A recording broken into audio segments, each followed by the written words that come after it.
E falando em exame físico, Camilo, como eu falei, eu ia te perguntar sobre isso, né? Como é que você se adaptou a fazer a consulta, né? Teleconsulta, sem o exame físico, né? Sem o Como exame físico, como a gente conhece, né? no início a gente foi atendendo aqueles pacientes que já são nossos há mais tempo, então realmente você tem um certo conhecimento sobre como que ele se encontra do ponto de vista físico, né? Mas as primeiras consultas, elas também são possíveis e também é possível fazer algumas análises dentro da neurologia, né, do paciente. O nível da consciência, o estado da consciência, saber que se o paciente está orientado no tempo e no espaço, a linguagem, né, a capacidade dele de comunicação, se ele está sendo coerente nas respostas, se tem alguma disartria, alguma afasia, né, termos médicos aí para os colegas.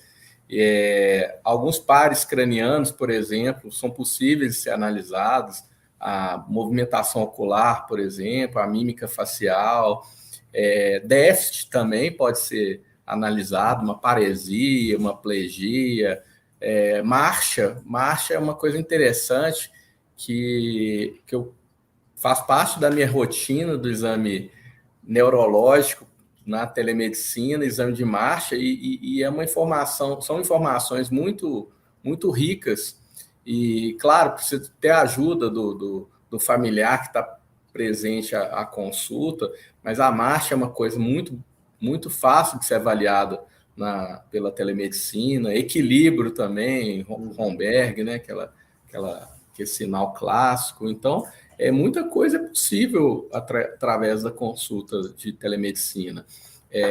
O mini exame do estado mental, ele é totalmente possível de ser aplicado num paciente através da consulta online. Então, existe uma gama muito extensa de possibilidades. Claro que existem as limitações. Se analisar uma pupila, por exemplo, um fundo de olho, isso, né? Por enquanto, né? Por enquanto. Eu sempre falo, ainda, né? Ainda não é possível, porque muita gente desconhece também que já existe equipamentos, por exemplo, existe retinógrafo digital, claro que é um equipamento muito específico para a área de oftalmo, tem estetoscópio digital, né? Então, tem coisas que a gente está avançando.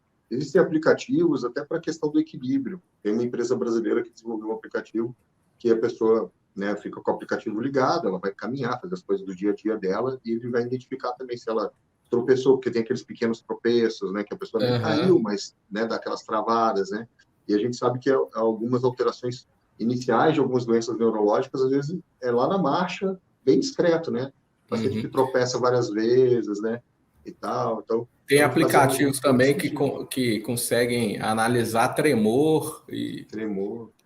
E uns que são auxiliares útil, também para o sono, né? Também para monitoramento de sono. Isso, né? Exato. Então, realmente, a gente está com um mundo de possibilidades ainda aí pela frente, né? Como você mesmo disse, ainda não é possível algumas coisas, ainda. Mas eu sou muito otimista. Acho que a telemedicina ainda vai se desenvolver muito, vai crescer e precisa de visionários, né? Por que não, né? Igual nós aí que estão lá desde o início nesse processo. Os laudos hoje em dia, né, de eletroencefalograma que são possíveis através da telemedicina, laudos de polissonografia. Então, a gama é bem extensa, né? Isso até possibilita, né, um aumento da forma de trabalho do médico, né? Algumas coisas que não eram possíveis, né? Por exemplo, hoje eu conto com um exame de polissonografia tipo 3 no meu consultório. Eu não laudo, mas eu tenho uma empresa que faz os laudos para mim. Eletroencefalograma, idem. Então, para os colegas médicos aí, a telemedicina também abre muitas possibilidades de trabalho, né? De trabalho. Porque a gente fala de telemedicina, todo mundo só vê a questão da consulta, né? Existem outras questões que são telemedicina, né? Por exemplo, o telediagnóstico, que desde 2002 já tinha resolução do Conselho Federal de Medicina sobre essa modalidade de atendimento, né? Inclusive sobre exame físico, Camilo, bom, já compartilhei contigo, mas vou citar aqui, né? Na literatura brasileira, a gente tem pouco artigo sobre telepropedêutica médica, né, em português, a gente acha muito no exterior. Mas o melhor artigo de telepropedêutica médica, né, que é o exame, né, do paciente, em português é de neurologia, que é um artigo que é o exame neurológico em telemedicina, uma revisão, né? Ele é um artigo que foi publicado em abril de 2021, e ele é um artigo muito legal, né? A gente já compartilhou ele também lá no curso, tudo. É do pessoal da Universidade Federal do Vale de São Francisco, fazer aqui a referência a eles, né? E da Faculdade de Medicina da Estácio de Sá de Juazeiro da Bahia e do Hospital Memorial de Petrolina, né? Lá do Nordeste, muito legal, né? Então, pessoal, coisas que os médicos estão, né, avançando, estudando, padronizando, né? Criando protocolos de atendimento também para melhorar e efetivar melhor ainda esses atendimentos. Até tem uma colega, eu acho que ela é pediatra, ela perguntou, e na pediatria como fica a questão do exame físico? Da mesma maneira como qualquer outra especialidade. Algumas vão se beneficiar mais, né, da telemedicina para teleconsulta, outras vão ter alguns pontos de maior dificuldade. Mas os pediatras, eles sempre foram solicitados por telemedicina e nem percebem que estão fazendo ou não percebiam. Quando se tira uma dúvida de uma mãe de um pacientezinho, né, e manda uma dúvida de noite, de madrugada, no final de semana, e você tira aquela dúvida ou estabelece até uma conduta até passar no consultório, isso é uma forma de telemedicina. E sempre a gente sabe que muitas vezes os pediatras fazem esse tipo de interação, né?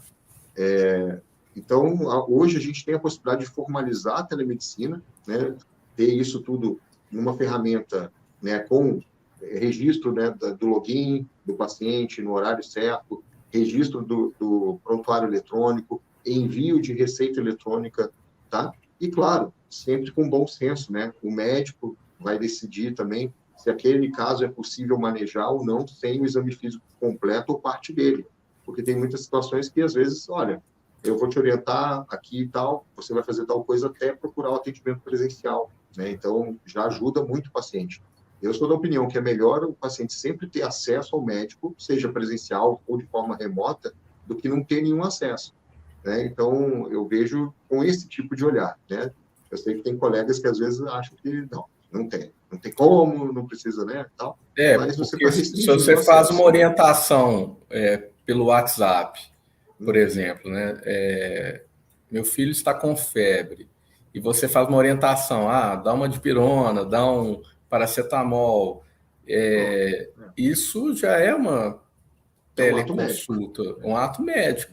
Então, nada melhor, por exemplo, né, uma sugestão, olha, propor para o paciente, vamos formalizar isso, vamos fazer uma consulta online nesse momento, é muito mais seguro, tanto para você quanto para mim, a gente está formalizando isso, e tem o olho no olho, né, Asdrubal, que é uma coisa assim, que nós que somos médicos experientes, né, pode parecer meio esquisito, né, mas quando você bate o olho, você meio sabe quando aquele paciente que já é seu, né, que ele demanda um atendimento de emergência, algo nesse sentido.